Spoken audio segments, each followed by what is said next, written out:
tangan rutin, perbanyak cuci tangan dalam provinsi ada di dalam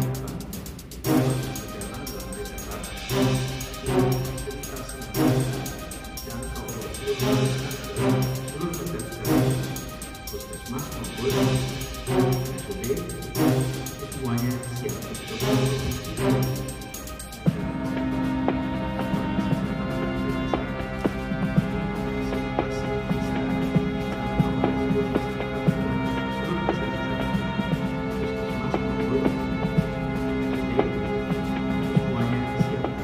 dan sekali lagi saya mengimbau kepada seluruh masyarakat cuci tangan rutin, perbanyak cuci tangan dalam event apapun, perbanyak cuci tangan.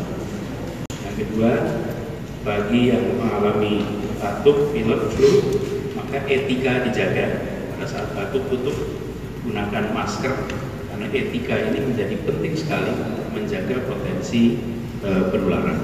Yang berikutnya, jangan anggap enteng bila merasakan gejala, lebih baik lapor, datangi fasilitas kesehatan daripada dianggap enteng dan kemudian hari ditemukan yang tidak kita inginkan.